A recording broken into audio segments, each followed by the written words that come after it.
Hello everybody and welcome to My Good Life. My name is Uzma.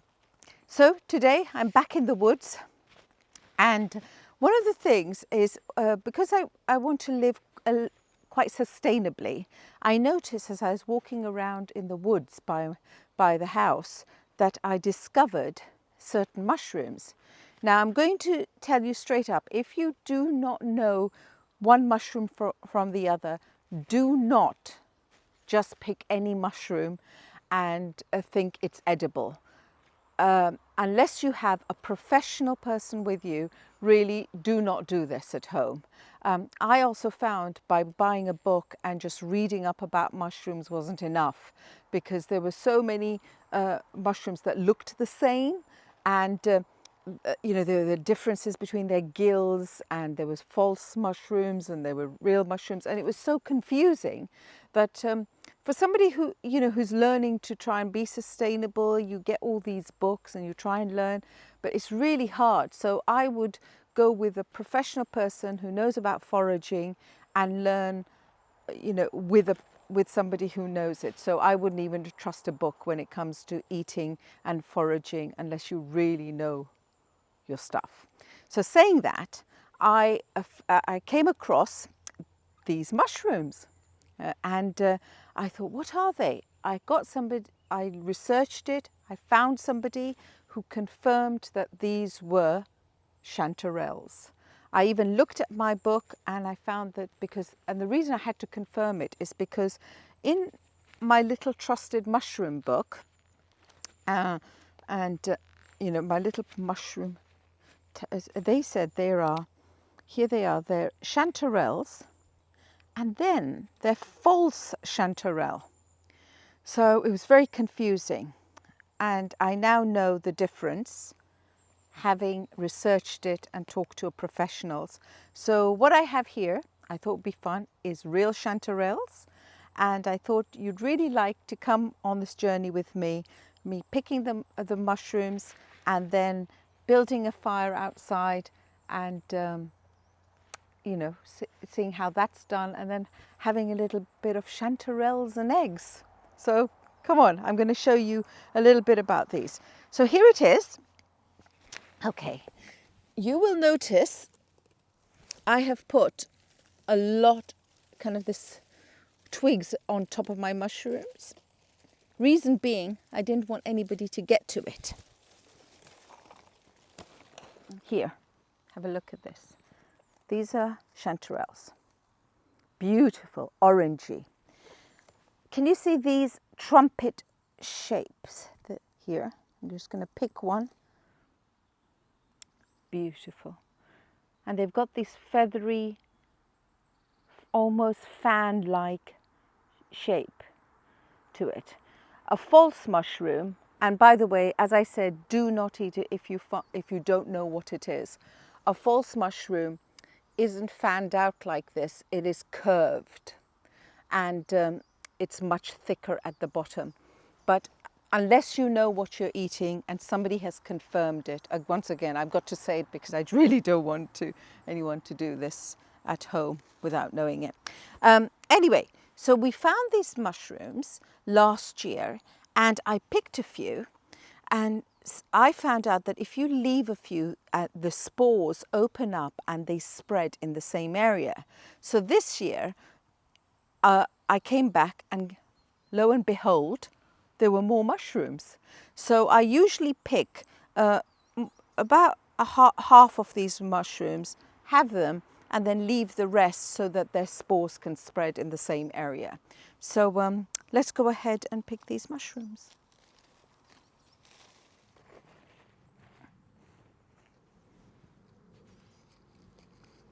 Some nice big fat ones will be nice and juicy. So pick the big fat ones because, like I said, the little ones I can leave to spread their spores. Well, that's what happens when you're learning. Words get confused. We have some great weather. It's balmy, not too hot. Everything's growing great. Okay, so here are the mushrooms.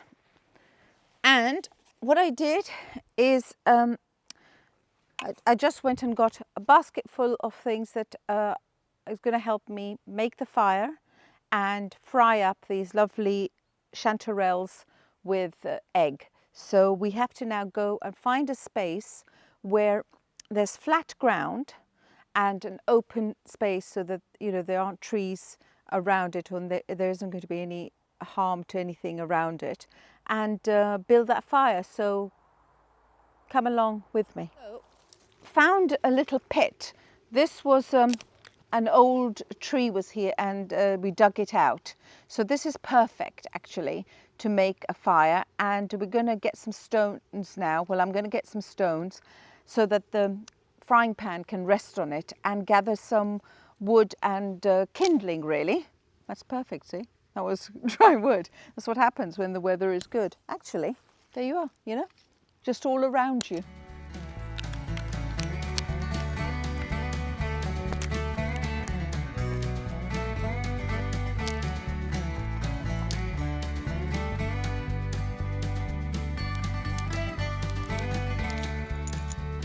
We prepared the pit, as you can see, and now I'm preparing it for the fire. Don't let anyone tell you that this is easy, building a fire.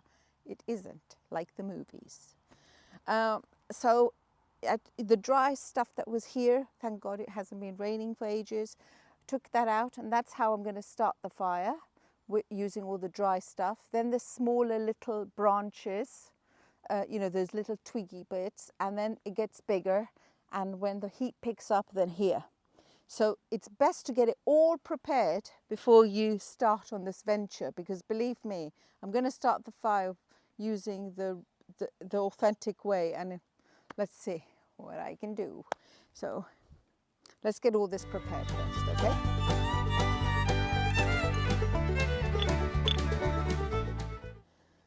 Right, it's the first time I'm really going to start a fire on my own using flint and knife. So, you know, here goes really, and this is really how it is. So if it works, yay! Let's have our road to 100 subscribers. Right, okay. So what I've done, what I've got here, do not do this at home. So I've got a knife, tell you the reason in a minute, and I've got a flint. Now, usually you get these things with a little thing and with a little starter, and you put it, you get a piece of wood here, and you then get really dry lichen or anything dry. Now I've, you know, so just from a little tree, is these little tiny fluffy bits that you need. So you get a bunch of those. Now usually people would just buy this from a shop. Like, look, I never knew any better, but bought this, and then you keep on doing this, and an ember will come and you blow at it.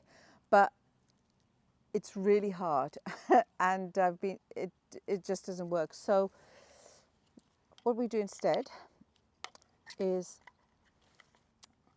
you remember the cameraman, he's actually quite experienced at all this. So this is his, and what he does is use the back end of the knife, and use this to scrape along that and create the ember, because it's sharper. Anyway, let's just try and do this, okay? And I'm not an expert, so you'll really know if I can do it or if I can't. So let's put this safely. Let's first pick that. I'm going to put my glasses on, guys, just in case you didn't know I wear glasses. I'm sure you did, but anyway. So just these tiny embers. This is the nightmare part, right? This is when people can't start a fire. Probably me as well. And if I can't, I'm just going to be honest and let you know that I've cheated. But let's just give it a shot. I mean, okay, let's just give it a shot. Just these tiny bits. Right, on a piece of wood.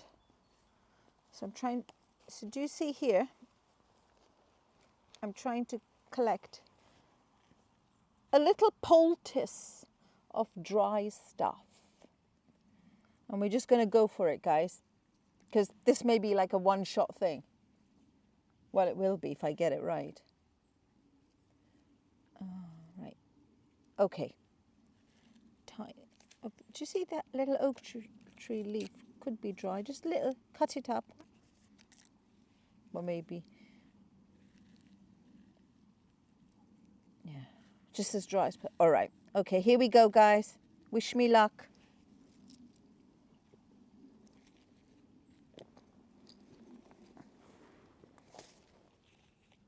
I'm going to put that kind of here in the center, the back end.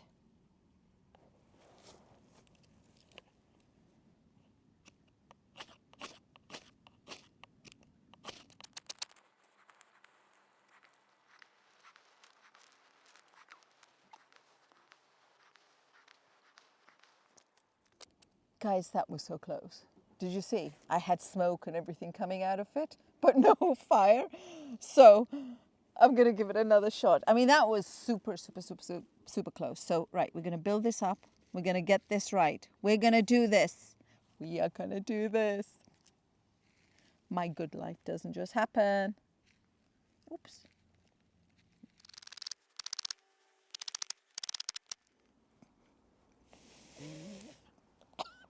I've got fire!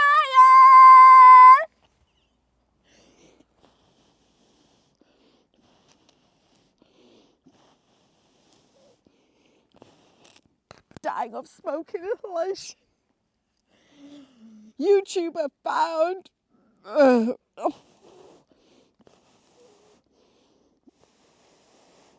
a good look.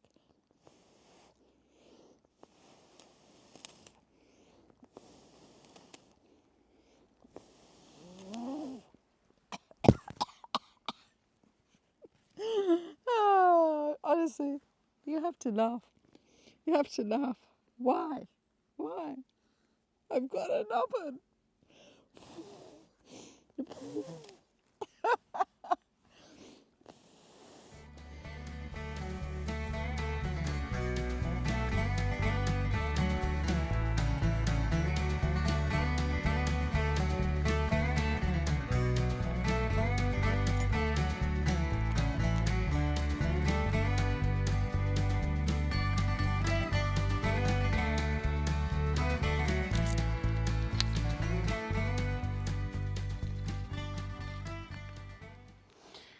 Right. So, oh my gosh, that took a while to do. It's not easy to make a fire. Okay, so we've put in now the little twigs, and by the way, multiple uses of a chopboard, fire fanner, and then we put the little twigs in, and now I've put the next lot of, the big, a bit fatter twigs, letting it burn a bit, trying to create heat, really, because the more heat that you have, you can then add the bigger wood that's over here, and we'll be able to cook. Because what you want to cook on is more heat on the fire, or more fire on the heat, one way or the other. Look, I'm a novice, as you can tell, so it's all a learning curve. It's all a learning curve. Who knew it'd be that hard to do a fire? Films make it so easy, but no, it took a while. It took a few hours. Okay, let's keep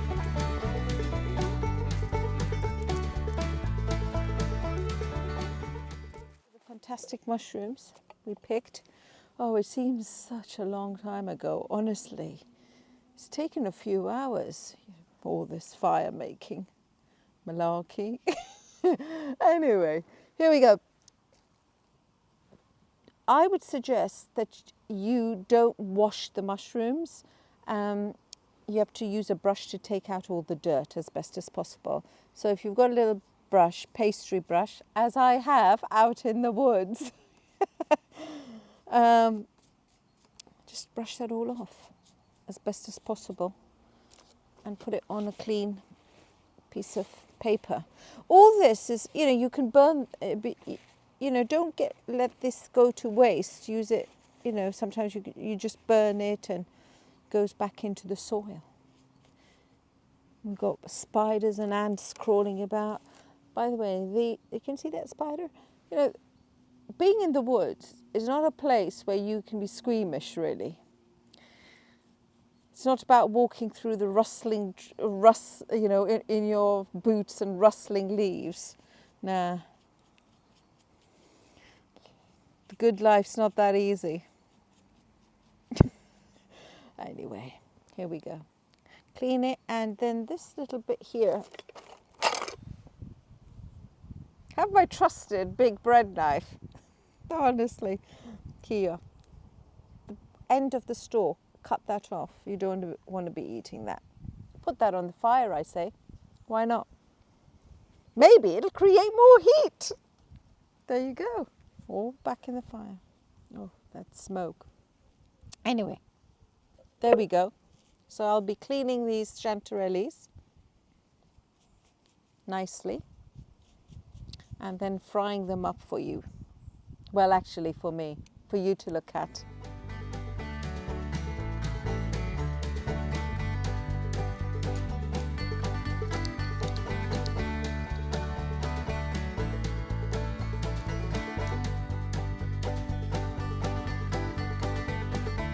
So I've added the eggs, mixed it about. Hey, this isn't gourmet cooking. This is out in the woods cooking, so it is what it is. But here's gourmet. You know how everybody in lockdown learned how to make sourdough? Well, so did I. And here's my sourdough. So cut a big, nice, fat chunk, because I've been here for 2 hours making a fire. And I'm going to, once the eggs are ready, dish it out, and I'll put it out on this plate, and then I'll fry the sourdough in the same pan with a bit of butter. I'm just going to take this off. Right, look, you can see it's got a lot of embers. I'm just going to put that there, rested on that rock. Look, I'm just going to have a taste because I want to share this. Oops. In my trusted basket.